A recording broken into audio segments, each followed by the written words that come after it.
মুছলমানক মৰম দিলেহে বিজেপিৰ লগত থাকিব মুছলমান। মৰম দিলে মৰমেই পাব বিজেপিয়ে। মুখ্যমন্ত্ৰী হিমন্ত বিশ্ব শৰ্মাক কেইবাটাও চৰ্ত বান্ধি দি এই মন্তব্য মুফতি মকিবুৰ ৰহমান আজহাৰীৰ। মুছলমানৰ সমস্যাক লৈ এসপ্তাহৰ ভিতৰত মই বৈঠকত মিলিত হ'ম। ভৱিষ্যতেও মুছলমান মুখ্যমন্ত্ৰী হিমন্ত বিশ্ব শৰ্মাৰ লগত থাকিব। ভৱিষ্যতে আৰু বহু সংখ্যালঘু সমষ্টিত জিকিব পাৰিব বিজেপি। কিন্তু তাৰ বাবে মানিব লাগিব কেইবাটাও চৰ্ত। সময়ে সময়ে মুছলমানক তথা ইছলামক কৰা আক্ৰমণ বন্ধ কৰিব লাগিব বিজেপিয়ে। মানুহে কি ভাবে কি নাভাবে আমাৰ মতলব নাই। মুছলমান আৰু ইছলামৰ বাবে যিয়ে ভাল কাম কৰিব তাৰ লগতহে আমি থাকিম। ইছলামক সমান অধিকাৰ দিব লাগিব হিমন্ত চৰকাৰে। উচ্ছেদ বন্ধ কৰিব লাগিব হিমন্ত চৰকাৰে। গণতান্ত্ৰিক দেশত সকলোৰে সমান অধিকাৰ আছে। ধৰ্মকেন্দ্ৰিক ইছ্যুসমূহ অসমত বন্ধ হ'ব লাগিব। মন্তব্য মুফতি মকিবুৰ ৰহমান আজহাৰীৰ। আৰু বহু কথা আছে। ৰকিবুল হুছেইন হাৰাৰ বহুত কাৰণ আছে আৰু বহুত পাপ আছিল তেওঁৰ, এইটো মনত ৰাখিব। বহুত পাপ আছিলে আৰু আল্লাহ পটককৈ নধৰে নহয়, মানুহক লাহে লাহে লাহে লাহে লাহে লাহে ধৰে। গতিকে ধৰা আৰম্ভ হৈছে, ইনশাল্লাহ আৰু ভৱিষ্যতে দেখা যাক। আগে আগে দেখো কিয় হতা হয়। দেউতাৰ কাৰণে মানে তেওঁৰ বহুত পাপ আছে, এইবিলাক পাপ আছে। তেওঁ মুছলমানৰ লিডাৰ হ'ব খোজে, তেওঁ ইছলামিক কালচাৰৰ মানুহ নহয়। মই যেতিয়া কৈছিলোঁ ইছলামিক কালচাৰৰ মানুহ তেওঁ নহয়, তেওঁ তেতিয়া 2 দিনৰ পিছত তেওঁ কোৰাণ পঢ়া আৰম্ভ কৰিছিল। জাগাই জাগাই যাই পেলাই কেৰাত পঢ়া আৰম্ভ কৰিছিল। তেওঁ ইছলামিক কালচাৰৰ মানুহ নহয়। মদ ভাং এনেকুৱা এইবিলাক ক'ব নাপায়, আচলতে এইবিলাক ছ'চিয়েল মিডিয়াত ক'ব নাপায়। এনেকুৱা কি বস্তু আছে যিটো তেওঁ নাখায়। এইটো আপোনালোকে নিউজ এটা পাইছিলে নহয়, সকলো বস্তুৱে খায় কিন্তু পইচা নিদিয়ে মানুহটো, সেইটো আপোনালোকে পাইছিলে। কিন্তু মানুহটো এনেকুৱা ইছলামিক বিৰোধী যিমান বস্তু আছে সকলো বস্তু তেওঁ খায়। এইটো মই নিজে গাৱা আছোঁ আৰু এইটো কোৱাৰ কাৰণে মোৰ অকণমানো লাজ লগা নাই। গতিকে ইছলামিক কালচাৰৰ মানুহ তেওঁ নহয়। কোনোবা যদি নিজে ইচ্ছা কৰি বনিব খোজে, কিমান টাইমনো আপুনি নাটক কৰিব? নাটকটোতো ওলাই যাব। এভৰি টাইমটো আপুনি নাটক কৰিব নোৱাৰে, সকলো সময়ততো আপুনি নাটক কৰিব নোৱাৰে। গতিকে নাটকটো ওলাই গৈছে। এই যিখিনি পাপ আছিল, মই কৈছিলোঁ, মই ইলেকশ্যনৰ আগতে কৈছিলোঁ যে আব্বায়ে নিজৰ পুত্ৰৰ কেৰিয়াৰটো ধ্বংস কৰিলে। ইলেকশ্যনৰ ভোট হোৱাৰ বহু আগতে মই ছ'চিয়েল মিডিয়াত কৈছিলোঁ যে অসমৰ ৰাজনীতিৰ ভিতৰত নিজৰ দেউতাকে নিজৰ ল'ৰাক এনেকৈ কেতিয়াবা ধ্বংস কৰে নেকি? মই কেতিয়াও চোৱা নাই যে এনেকুৱা ধ্বংস কৰিব। এইটো মই আগতেও কৈছিলোঁ। ধ্বংস হৈ গ'ল। এটা উদীয়মান যুৱক, যাৰ 23 বছৰ বয়স হৈছে, তাৰ কেৰিয়াৰ আছিল, আজি কি কৰিলে? নিষ্ট নাবুদ কৰি দিলে। মিছা কথা নকওঁ, মই চামগুৰিত আছিলোঁ মানে ভালে দিন আছিলোঁ, 18 দিন আছিলোঁ মই। আৰু চামগুৰিৰ পৰিৱেশটো মই চাইছোঁ। ৰকিবুল হুছেইন ডাঙৰীয়াৰ পুত্ৰ হেৰাৰ কাৰণটো কি? কাৰণটো হ'ল এইটো, এই যে 25 বছৰ চামগুৰিৰ ৰাইজে ৰকিবুল হুছেইনৰ কাৰণে জান দিছে, জীৱন দিছে। তাতে ৰকিবুল হুছেইন ডাঙৰীয়া এটা কথা কৈছিল যে মোৰ পিছত কোন? মোৰ পিছত আপোনালোকে। তাতে বহু কেইজন মানুহ তেওঁ আশ্বাস দিছিল যে মোৰ পিছততো আপোনালোকেই হ'ব। এনেকুৱা 4-5জন মানুহ আছিল, যি 4-5জন মানুহ কংগ্ৰেছৰ কাৰণে ৰকিবুল হুছেইন ডাঙৰীয়াৰ কাৰণে জীৱন দি দিছিল। বহুত মাৰ খাইছে, বহুত পিটন খাইছে, তেওঁলোকৰ ঘৰ বাৰী বহুতবাৰ জ্বলোৱা হৈছে, তেওঁলোকে জেল পৰ্যন্ত গৈছে।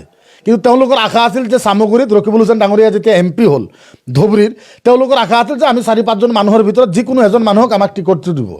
এইটো এটা তেওঁলোকৰ আশা আছিল। কিন্তু তেওঁ কি কৰিলে? আমাৰ সন্মানীয় সাংসদ ৰকিবুল হুছেইন ডাঙৰীয়াই কি কৰিলে? পৰম্পৰাটো আৰম্ভ কৰিলে।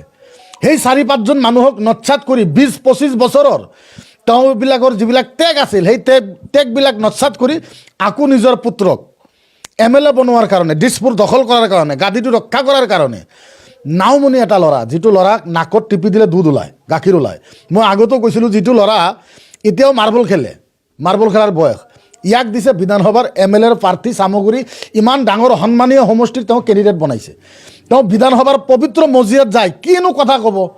ৰাজনীতি সম্পৰ্কে কিয় জানে? পলিটিকেল সম্পৰ্কে তেওঁ কি জানে? তেওঁৰ বয়স যিহেতু মাত্ৰ 23 বছৰ।